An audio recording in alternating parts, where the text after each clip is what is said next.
अस्सलाम वालेकुम, क्या हाल है आप सबका। उम्मीद है सब खैरियत से होंगे। आज मैं आपके साथ शेयर कर रही हूँ होममेड कफ सिरप की रेसिपी।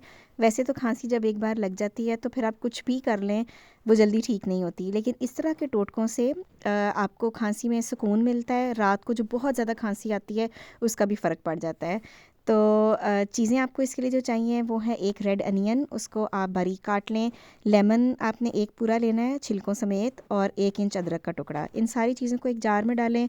ऊपर से शहद इतना डालें कि ये सारी चीज़ें इसमें डूब जाएं। 3 से 4 घंटे तक इसको रखें। अगर सारी रात के लिए छोड़ दें तो बहुत ही अच्छी बात है, अच्छे तरीके से सब चीज़ों का असर निकल आएगा। उसके बाद नेक्स्ट डे आपने इसको छान लेना है, और छान के आपका कफ़ सिरप रेडी है। आपने दिन में 3 से 4 चम्मच जो है ये कफ़ सिरप इस्तेमाल करना है। तो इससे क्या होगा कि जो बलगमी खांसी है आपकी, उसमें आपको आराम मिलेगा। और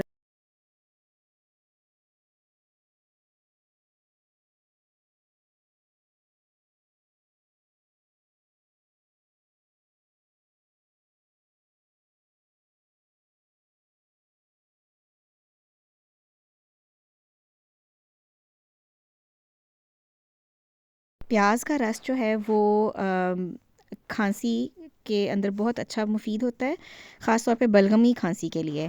और लेमन जो है उसके अंदर आपको सबको मालूम ही है विटामिन सी होता है, और अदरक जो है वो भी गले को सुकून देता है। मुझे उम्मीद है ये टिप आपको अच्छी लगी होगी। अगली वीडियो तक के लिए इजाज़त दीजिए। अल्लाह हाफिज़।